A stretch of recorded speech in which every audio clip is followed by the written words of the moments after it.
Hai teman-teman, di video kali ini kami dari kelompok 6 akan membahas materi mengenai perencanaan dan penganggaran. Namun sebelum masuk pada pembahasan, saya akan memperkenalkan anggota kelompok kami. Yang pertama ada saya sendiri, Fadis Dursan. Yang kedua ada Gracia Helen Mamesa. Yang ketiga ada Nadira Ranson. Yang pertama akan membahas mengenai pengertian dari perencanaan publik. Perencanaan adalah proses yang dimulai dari penetapan tujuan organisasi, yaitu menentukan strategis untuk pencapaian tujuan tersebut secara menyeluruh, serta merumuskan sistem perencanaan yang menyeluruh untuk mengintegrasikan dan mengkoordinasi seluruh pekerjaan organisasi hingga tercapainya tujuan organisasi. Selanjutnya ada fungsi perencanaan. Fungsi perencanaan adalah kegiatan menetapkan tujuan organisasi dan diikuti dengan pembuatan berbagai rencana untuk mencapai tujuan yang telah ditentukan tersebut. Selanjutnya ada sistem perencanaan publik. Ada dua jenis rencana, yaitu rencana strategis yang disusun untuk mencapai tujuan umum organisasi, yaitu pelaksanaan misi organisasi, dan yang kedua ada rencana operasional yang merupakan rincian tentang bagaimana rencana strategis dilaksanakan. Sistem perencanaan mencakup 5 pendekatan dalam seluruh rangkaian perencanaan, yaitu yang pertama politik, yang kedua teknokratik, yang ketiga partisipatif, yang keempat atas bawah atau top down, dan yang terakhir bawah atas atau bottom up. Tahap perencanaan publik. Tahap perencanaan dalam organisasi sektor publik terbagi dalam tahap pra-pelaksanaan dan tahap pelaksanaan. Tahap pra-pelaksanaan. Yang pertama, evaluasi hasil pelaksanaan tahun lalu dan penetapan prosedur perencanaan. Yang kedua, organisasi pendukung perencanaan. Yang ketiga, penetapan asumsi perencanaan. Yang keempat, kriteria evaluasi hasil perencanaan. Yang kelima, penyusunan indikator program. Selanjutnya, tahap pelaksanaan. Yang pertama ada pembuatan kertas kerja perencanaan, strategi dan program. Yang kedua, partisipasi masyarakat dalam perencanaan. Dan yang ketiga, penentuan usulan perencanaan strategik. Keempat, penentuan draft skala prioritas dan plafon anggaran. Yang kelima, penentuan usulan rencana program kerja. Yang keenam, penyelesaian draft dokumen perencanaan. Ketujuh, ada pembahasan draft dokumen perencanaan. Kedelapan, ada penetapan dokumen perencanaan. Selanjutnya kita masuk pada siklus perencanaan publik. Nah, dalam mencapai perencanaan yang efektif, ada banyak hal yang sering menjadi halangan, seperti yang pertama, kegagalan manajemen dalam memahami sistem yang diterapkan di sekitar area organisasi. Yang kedua, kurangnya dukungan manajemen terhadap sistem perencanaan atau pimpinan kurang mendukung dan berperan serta dalam segala kegiatan. Yang ketiga, kegagalan memahami peran penting perencanaan dalam proses manajemen. Selanjutnya kita masuk pada contoh gambar siklus. Nah, yang pertama dimulai dengan evaluasi hasil pelaksanaan tahun lalu dan penetapan prosedur perencanaan. Yang kedua, organisasi pendukung perencanaan. Yang ketiga, penetapan asumsi perencanaan. Kemudian yang keempat, kriteria evaluasi hasil perencanaan atau SPM. Yang kelima, penyusunan indikator program. Yang keenam, penyusunan kertas kerja perencanaan strategi dan program. Kemudian yang ketujuh, partisipasi masyarakat dalam perencanaan atau musrenbang. Yang kedelapan, penentuan usulan perencanaan strategik. Yang kesembilan, penentuan draft skala prioritas dan plafon anggaran. Yang kesepuluh, penentuan usulan rencana program kerja. Yang kesebelas, penyelesaian draft dokumen perencanaan. Kemudian 12, pembahasan draft dokumen perencanaan. Kemudian yang ke-13, penetapan dokumen perencanaan. Selanjutnya kita masuk pada teknik perencanaan publik. Teknik perencanaan publik ini ada 3. Yang pertama, survei. Nah, survei ini juga ada 3 jenis yang biasanya digunakan. Yang pertama, survei melalui pos. Kemudian yang kedua, survei melalui telepon. Dan yang ketiga, survei per orang. Yang kedua ada visionary. Dan yang ketiga ada brainstorming.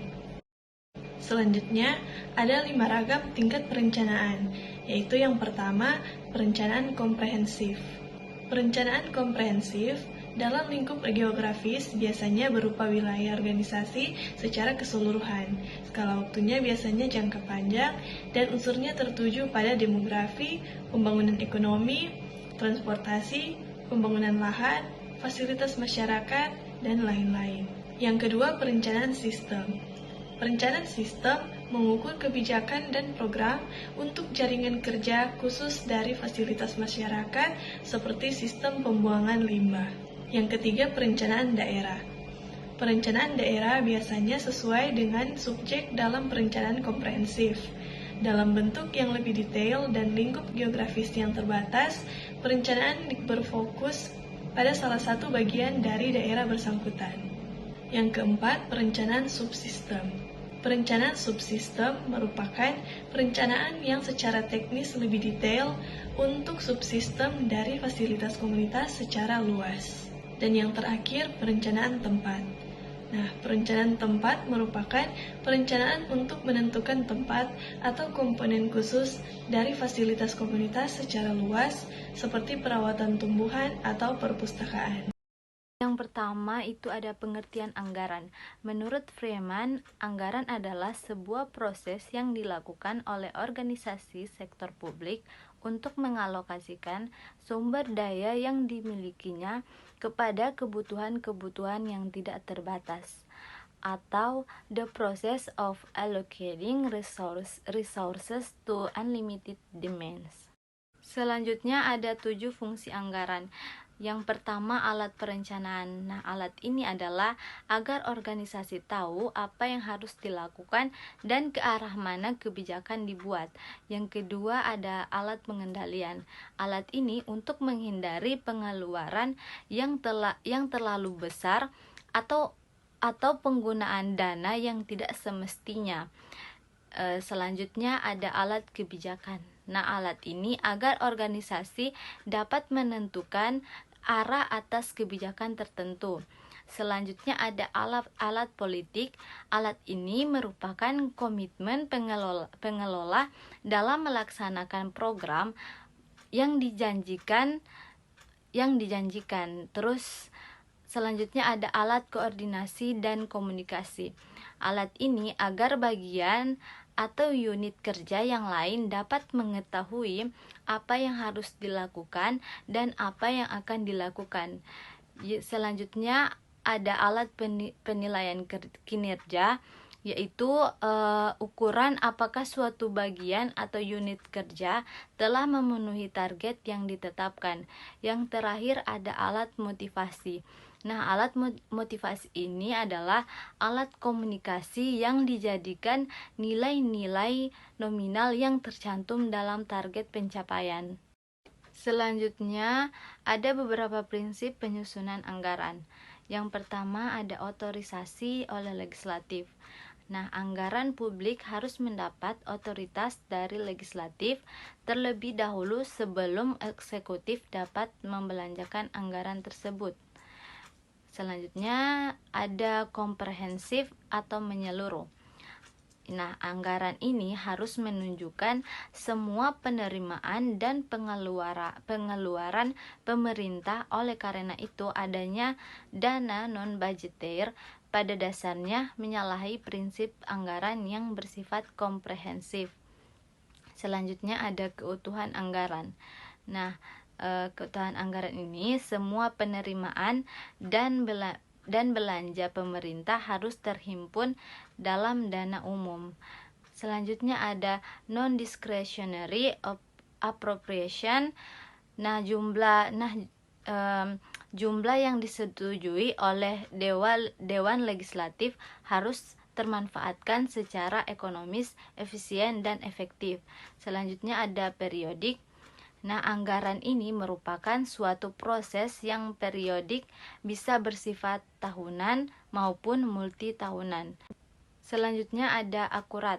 Estimasi anggaran hendaknya tidak memasukkan cadangan yang tersembunyi, yang dapat dijadikan sebagai kantong-kantong pemborosan dan inefisiensi anggaran, serta dapat mengakibatkan munculnya underestimate pendapatan dan overestimate pengeluaran. Yang ketujuh ada jelas. Nah, anggaran hendaknya sederhana, dapat dipahami masyarakat dan tidak membingungkan. Yang terakhir ada diketahui publik. Anggaran harus diinformasikan kepada masyarakat yang luas. Selanjutnya kita masuk pada jenis-jenis anggaran. Yang pertama, berdasarkan jenis aktivitas, yang terbagi dalam dua jenis, yaitu anggaran operasional dan anggaran modal. Anggaran operasional atau current budget adalah anggaran yang digunakan untuk merencanakan kebutuhan dalam sehari-hari dalam kurun waktu 1 tahun. Anggaran ini dapat menjalankan operasi, kemudian dikelompokkan juga sebagai revenue expenditure.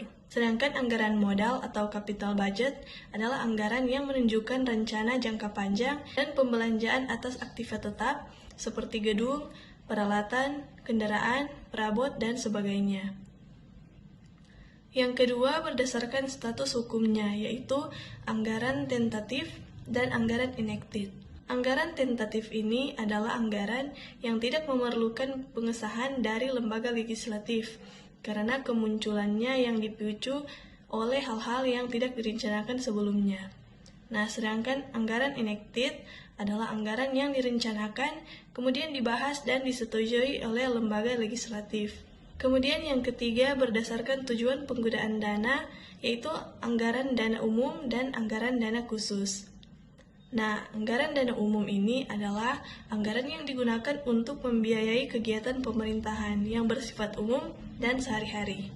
Sedangkan anggaran dana khusus adalah anggaran yang dicadangkan atau dialokasikan khusus untuk tujuan tertentu, misalnya dana pelunasan utang yang digunakan khusus untuk pembayaran utang. Yang keempat, berdasarkan jumlah apresiasi belanja, yaitu anggaran tetap dan anggaran fleksibel. Anggaran tetap atau fixed budget yaitu apresiasi belanja sudah ditentukan jumlahnya di awal tahun anggaran. Jumlah tersebut tidak boleh dilampaui meskipun ada pertambahan jumlah kegiatan. Nah, ini digunakan untuk mengontrol pengeluaran atau biaya. Yang kedua, anggaran fleksibel, yaitu jumlah akun belanja dapat saja melampaui jumlah apresiasi belanja yang sudah ditentukan dengan catatan ada peningkatan jumlah kegiatan yang dilakukan. Kemudian, berdasarkan penyusunannya, yaitu ada anggaran eksekutif dan anggaran legislatif. Nah, anggaran eksekutif ini adalah anggaran yang disusun oleh lembaga eksekutif, dalam hal ini pemerintah. Sedangkan anggaran legislatif yaitu anggaran yang disusun oleh lembaga legislatif tanpa melibatkan pihak eksekutif. Namun ada juga anggaran bersama, yang artinya anggaran yang disusun secara bersama-sama antara lembaga eksekutif dan legislatif. Dan ada juga anggaran komite, yaitu anggaran yang disusun oleh suatu komite khusus. Berikut ini siklus anggaran, yaitu dimulai dari persiapan, kemudian persetujuan, lalu pada tahap administrasi, kemudian pelaporan, dan terakhir pada tahap pemeriksaan. Selanjutnya ada pendekatan penyusunan anggaran sektor publik. Yang pertama, anggaran dengan pendekatan tradisional atau konvensional. Yang kedua, anggaran dengan pendekatan New Public Management. Selanjutnya, teknik penganggaran sektor publik. Yang pertama ada anggaran kinerja atau performance budgeting. Anggaran berbasis kinerja merupakan metode penganggaran bagi manajemen untuk mengaitkan setiap biaya yang dituangkan dalam kegiatan-kegiatan dengan manfaat yang dihasilkan. Yang kedua, ada zero-based budgeting. Zero-based budgeting adalah sistem budgeting yang memberikan tujuan untuk setiap uang dari pendapatan. Mengutip dari Investopedia, metode budgeting ini akan dijustifikasi di setiap periode yang telah ditentukan. Yang ketiga, planning, programming, and budgeting system. Merupakan teknik penganggaran yang didasarkan pada teori sistem yang berorientasi pada output dan tujuan dengan penekanan utamanya adalah alokasi sumber daya berdasarkan analisis ekonomi. Selanjutnya ada prinsip-prinsip penganggaran publik. Yang pertama, komprehensif dan disiplin. Kedua, fleksibilitas. Ketiga, terprediksi. Keempat, dapat diperbandingkan kejujuran. Kelima, informasi. Dan yang terakhir, transparan dan juga akuntabel. Selanjutnya, ada tujuan proses penyusunan anggaran sektor publik. Yang pertama, membantu pemerintah mencapai tujuan fiskal dan meningkatkan koordinasi antar bagian dalam lingkungan pemerintah. Yang kedua, membantu menciptakan efisiensi dan keadilan dalam menyediakan barang dan jasa publik melalui proses pemprioritasan. Yang ketiga, memungkinkan bagi pemerintah untuk memenuhi prioritas belanja. Keempat, meningkatkan transparansi dan pertanggungjawaban pemerintah kepada DPR atau DPRD dan masyarakat luas. Selanjutnya, ada proses penyusunan anggaran. Yang pertama, tahap persiapan anggaran. Dalam tahap ini, persiapan tidak hanya dilakukan oleh staf keuangan saja, tetapi butuh kerjasama semua divisi dalam perusahaan supaya tahap penganggaran bisa berjalan dengan baik. Yang kedua, tahap ratifikasi.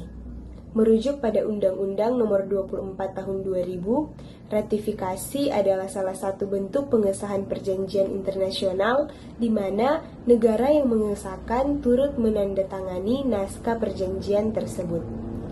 Selanjutnya, tahap implementasi adalah proses pelaksanaan rencana yang diusulkan. Keempat, tahap pelaporan dan evaluasi. Tahap pelaporan merupakan tahap terakhir dalam proses ini.